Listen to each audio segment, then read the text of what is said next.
না, রাজপথেও থাকেন মানুষের স্বার্থে, আবার আইনজীবীর ভূমিকাতেও, অভিভাবকের ভূমিকাতেও থাকেন। তো যে জায়গাটা প্রয়োজন হয়েছে, তিনি তো পেশাদার আইনজীবী এবং দীর্ঘদিনের আইনজীবী, তিনি কোর্টে গেছেন। এর আগেও এসআইআরে আমরা দেখেছি মমতা বন্দ্যোপাধ্যায় সুপ্রিম কোর্টে মহামান্য প্রধান বিচারপতির এজলাসে শুধু সওয়াল করেননি, সমস্যাগুলোতে সুপ্রিম কোর্টের মান্যতা এবং সুপ্রিম কোর্টের হস্তক্ষেপও আদায় করে এনেছে। তো মমতা বন্দ্যোপাধ্যায় তিনি হাইকোর্টে গেছেন, প্রকৃত জননেত্রী, যে যে অভিযোগ আছে সেগুলো নিয়ে বিচার ব্যবস্থার কাছে ন্যায় বিচার চাইতে গেছেন।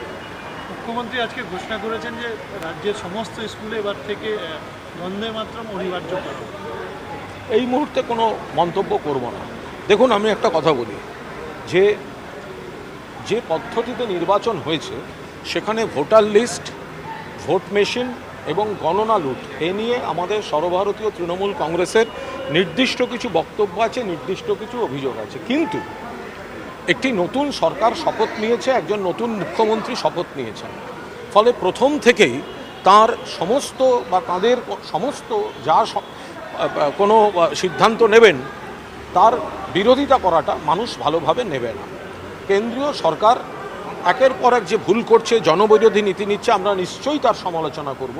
কিন্তু নির্বাচনের পদ্ধতি, গণনার যে সমস্যা, সেগুলো নিয়ে আমরা আমাদের লড়াই কোর্টে চলবে, মানুষের সঙ্গে চলবে। আমরা আমাদের ঘর যেগুলো মেরামতি দরকার সেগুলো করে নেব। কিন্তু একটা নতুন সরকার যে কোনোভাবেই হোক, তারা সরকারে এসেছেন, ক্ষমতায় এসেছেন, একজন নতুন মুখ্যমন্ত্রী তার মন্ত্রিসভা শপথ নিয়েছে। ফলে প্রথম দিন থেকেই যে কোনো বিষয়ে যদি তাদের কোনো সিদ্ধান্ত হলেই তার নিশ্চয়ই তার ইতিবাচক দিক থাকবে, নেতিবাচক দিকেরও সম্ভাবনা থাকবে। কিন্তু প্রথম থেকে যদি সমালোচনা করি, সেটা বোধহয় মানুষ ভালোভাবে নেবেন না। ফলে আমরা সবাই নজর রাখছি।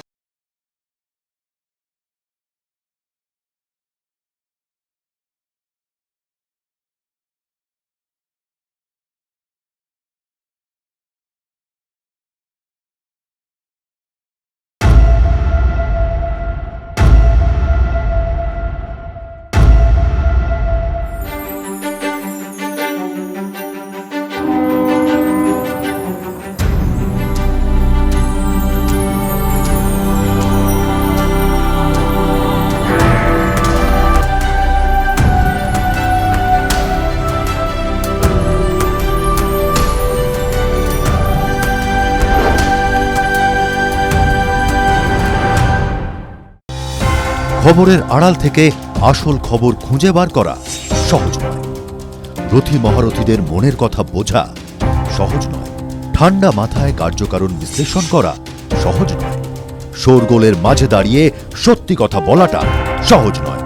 কিছু কিছু প্রশ্ন না তুললেই নয়, কিছু কিছু কথা না বললেই নয়।